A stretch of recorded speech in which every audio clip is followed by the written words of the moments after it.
Amen, amen. Haleluya. Nataka tusalimie jirani yako, mwambie unapendeza sana. Na mwambie kama hujapendeza next week utapendeza. Mbona hujamwambia? Mwambie kama hujapendeza leo utapendeza next week. Patia Yesu makofi na vigelegele. Jina la Bwana libarikiwe sana. Hatuna muda mingi, tuko na muda mchache sana. Tunashukuru Mungu kupata kibali na neema kwa mbele zenu asubuhi ya leo. Tunashukuru baraza, tunashukuru mchungaji na wazee kwa kutupatia neema na kibali ya kuwa mbele za watoto wa Mungu. Nafikiria tuko na somo yetu ambayo inasema wokovu. Lakini kiangalia pale inasemekana ya kwamba mwaka huu ni wa neema. Jina la Bwana libarikiwe sana. Mwaka wa neema. Mtafsiri ndogo ama kwa jinsi tuliongea wakati ambao napita juu ya neema, tulisema ya kwamba neema ni kitu ambacho hakikustahili. Neema ni kitu kenye kilikuwa hakikustahili. Ni kweli kabisa, wokovu tulipata bure, na neema ndio ilitupatia wokovu.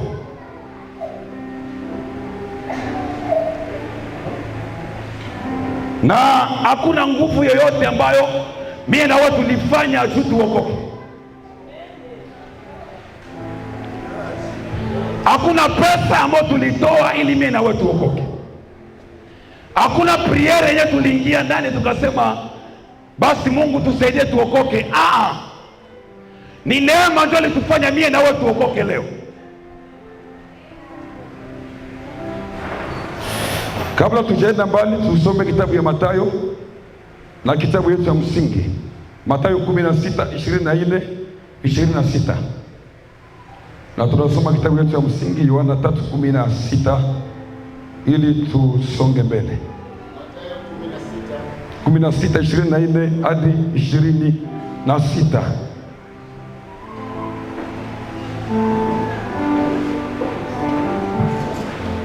Kwa heshima ya neno la Mungu tunakusubiria usimame kwa kusoma.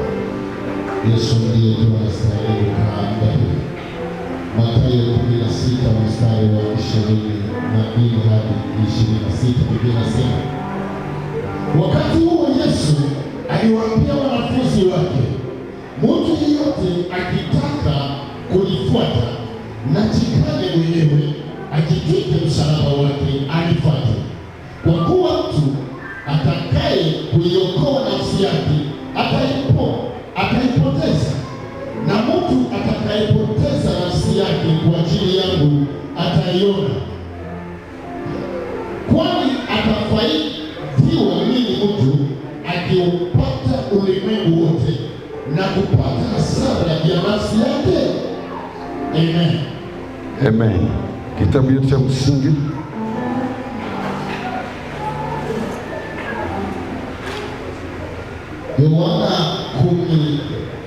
Yohana 3:16.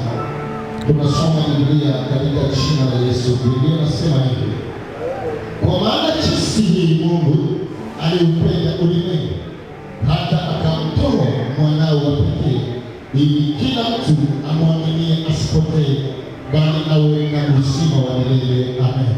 Amen. Amen, amen. Nafikiria tuko na somo ambayo inasema wokovu, na kwa sasa ni miezi 5 inaelekea miezi 6. Leo tutazungumza tu kwa uchache, kwa maana muda wetu ni mchache sana. Tutazungumza kwa ajili ya gharama ya kuishi ndani ya wokovu. Amen, amen. Gharama ya kuishi ndani ya wokovu. Kama jinsi nilisema awali, nikasema ya kwamba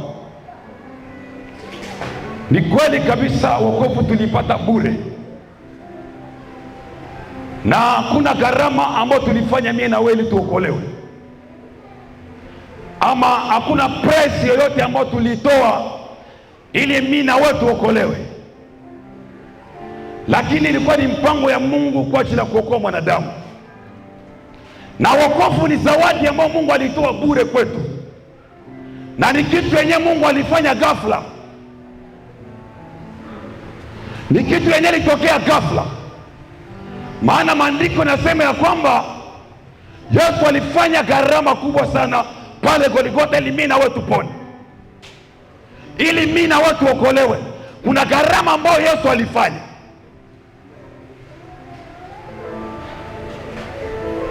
Akakubali atemewe mate, akakubali adharauliwe, akakubali atukaniwe, akakubali apigiwe mikuki. Yote ilikuwa ni kwa sababu mimi na wewe tuokolewe. Na hakuna effort ambao tulifanya mimi na wewe juu tukue leo. Ama hakuna mwenye anaweza jipiga kifua sema ya kwamba kama leo niliokolewa ni kwa nguvu yangu,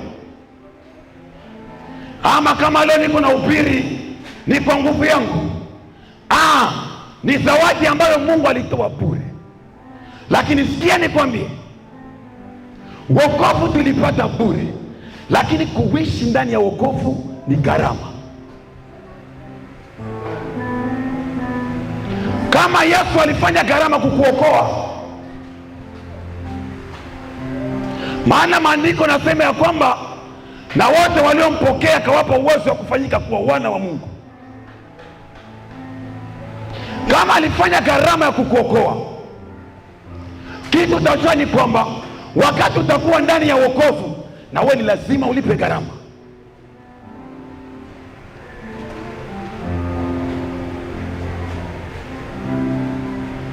Kuna watu wanajidanganya, wanasema ya kwamba tuliokolewa kwa neema na mbinguni tutenda kwa neema.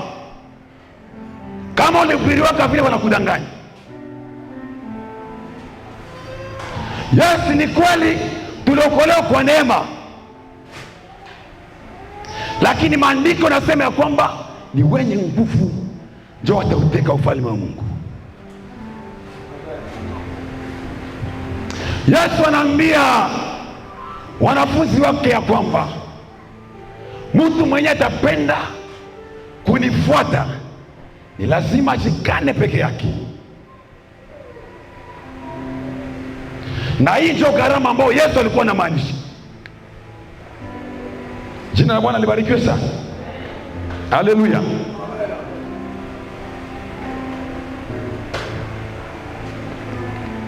Sasa tumepata shida kwa sababu kuna mahubiri ambayo tulipata zamani katudanganya, na wote tukisubiria kwamba tungoje neema,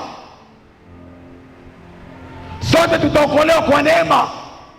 Sikia, kama Yesu alilipa gharama, na wewe ukiingia ndani ya wokovu inakuomba kulipa gharama.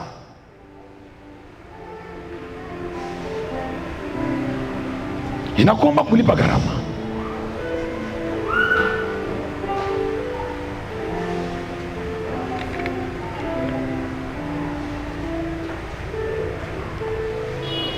Kuishi ndani ya wokovu, nimesema ya kwamba gharama ya kuishi ndani ya wokovu. Kitu taelewa ni kwamba kuishi ndani ya wokovu ni kuenenda sawasawa na mapenzi ya Mungu, ni kuenenda sawasawa na jinsi Mungu anataka, na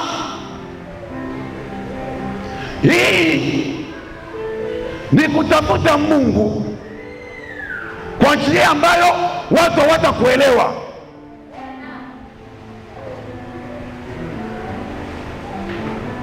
Haleluya, Bwana asifiwe sana.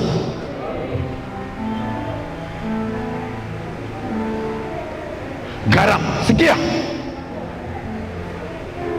ungelijua ni gharama ambayo Yesu alilipa juu yako, haungekuwa naingia mkanisa wakati watu wanaabudu na unatia mikono mumfuko.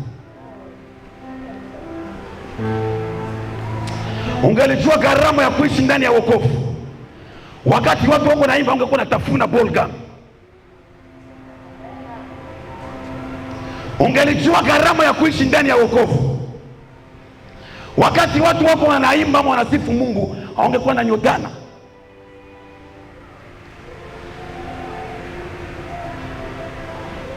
Ungelijua gharama ya kuishi ndani ya wokovu, ama ungelijua ni gharama gani ambayo Mungu alilipa juu yako, haungekuwa unapoteza muda mkanisa.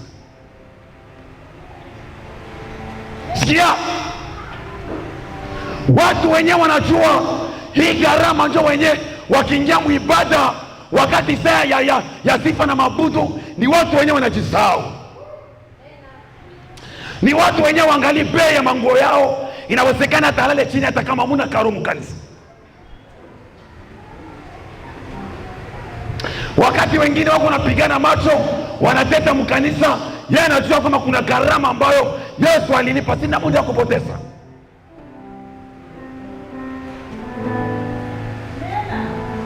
Problema hujaelewa ni gharama gani ambayo Mungu alilipa. Haungefanya ile mchezo uko nafanya.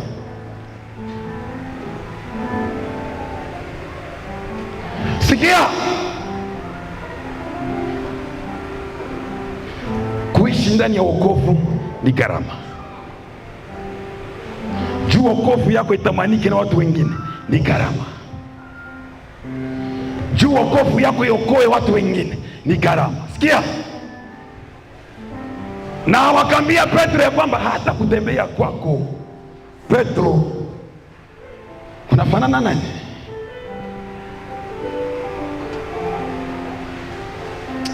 Mtu mwenye alilipa gharama ya kuishi ndani ya wokovu, wakati hajasema yuko Mkristo tu, wakati anatembea wanasema huyu ni Mkristo ameokoka.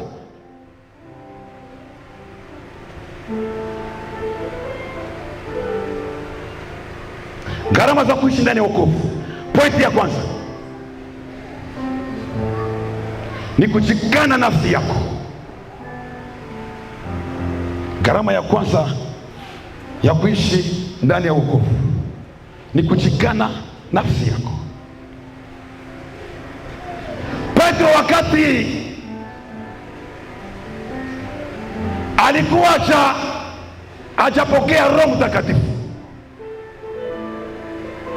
maandiko nasema kwamba Petro akauliza Yesu, tukiacha vyote tukikufuata tutapata nini? Lakini kitu yenyewe nibariki ni kwamba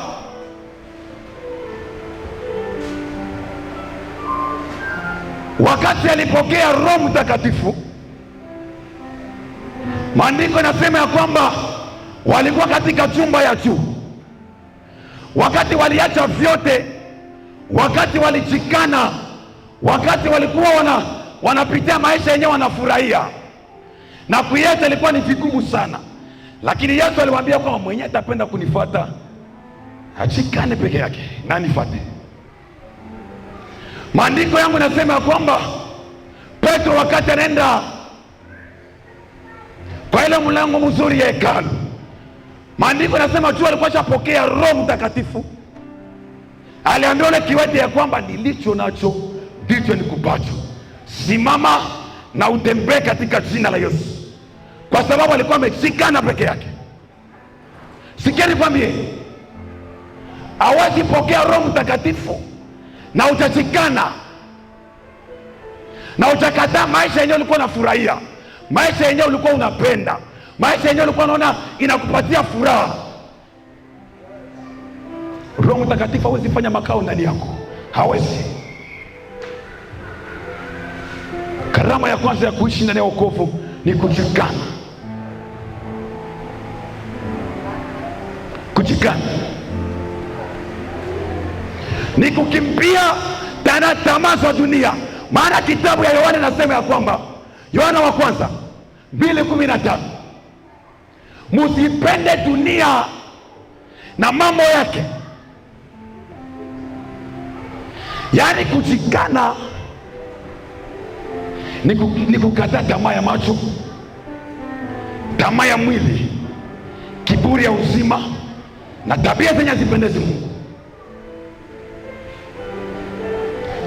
Na hii ni ngumu sana watu kuiacha, ni vigumu sana. Lakini ukijua gharama ya kuishi ndani ya wokovu, ni lazima utajikana peke yako. Haleluya, Bwana Yesu asifiwe sana. Utajikana. Sikia, ungali na leo na unakunywa pombe, jua uyapokea Roho Mtakatifu. Lakini wakati utajikana, hautalewa pombe, lakini utalewa Roho Mtakatifu. Haleluya, jina la Bwana libarikiwe sana. Sema amena, tuseme kitu hapa. Wakati yote utakuwa na Roho Mtakatifu, hautatamani pombe. Maana walevi wakati wanalewa huwa wanaongea lugha zenye hawajui. Mlevi akilewa anaweza ongea hata Kiingereza na hajui Kiingereza, anaweza ongea Fransai na hajui Fransai. Na wakati Roho Mtakatifu ataingia ndani yako, utapata lugha ya mbinguni yenye witu wake.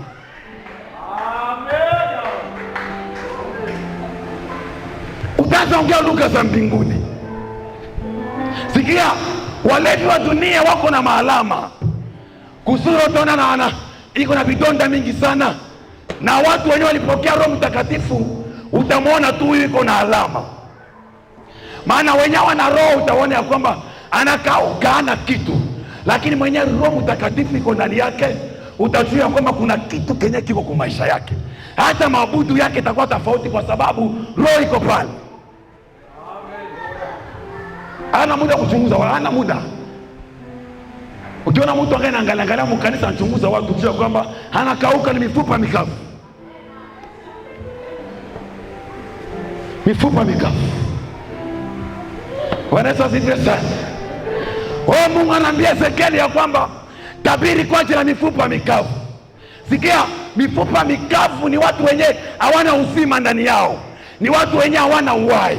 Ni watu wenye hawatikisiki. Maana mtu mwenye iko hai ni lazima atikisiki.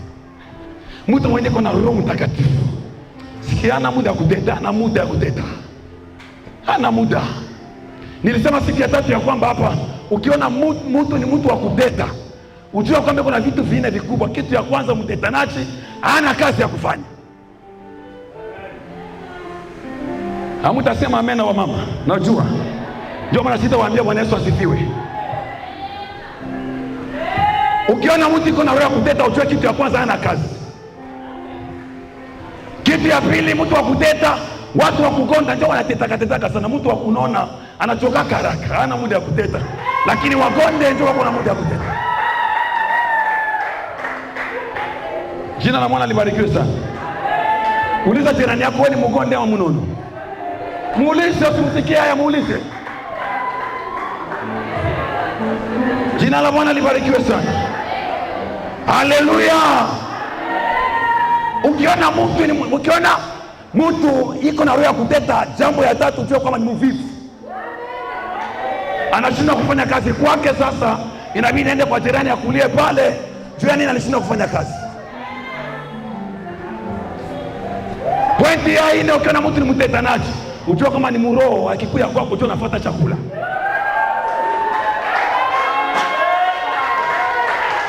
Ona, ukiona hizi vitu, ukiona mtu sawa, mfukuze, mwambie unakia pata chakula, wende.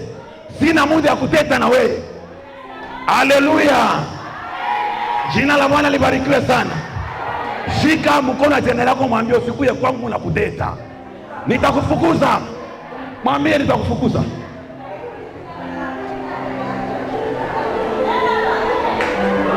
Wamama, Bwana Yesu asifiwe. Watu wa kuteta, Bwana Yesu asifiwe. Kumbe wako kuteta wako. Mungu awasaidie sana. Haleluya. Ukiona mwanaume anakaa kumadame anateta, ujue kwamba yuko mwanaume tutamwita Da Solange, kwa sababu ana kazi ya kufanya. Mutanisamea juu mimi niko mwinjilisti. Vraiment sina injili ya kutia na moyo. Jina la Bwana libarikiwe sana. Wacheza dami, Bwana Yesu asifiwe. Wako. Amen, amen. Jina la Bwana libarikiwe sana. Hawezi kuwa mtumishi ama mhubiri wa kucheza madame, wa kucheza maludi, wa kulalamika. Utatoa pako ya wapi ya kuhubiri watu? Wapi? Utacha tudanganya hapa. Bwana Yesu asifiwe sana. Jina la Bwana libarikiwe sana. Lazima kujikana, kuitika Roho afanye kazi kwa maisha yako. Watu wenyewe wako na Roho Mtakatifu, ana muda, iko na muda kusikia Mungu anasema nini, iko na muda kusikia Mungu anapanga nini, iko na muda kujiangalia Mungu anapanga nini juu ya maisha yako. Ana muda. Sikia, kwa sababu makanisa imekosa roho masiku, ndio maana watu wako wanatiliana masomo na wana wenyewe kwa wenyewe. Ndio maana Mungu anaambia Ezekiel, tabiri juu ya mifupa mikavu ipate uhai. Kanisa yenyewe ina uhai, ndio utakuta watu wanauana hivyo kuwepo, chuki, ubaguzi, fitina, kwa sababu watu wamekauka kiroho. Bwana Yesu asifiwe sana. Najisikia sana nimalizie hapa. Jina la Bwana libarikiwe sana. Karibu mchungaji.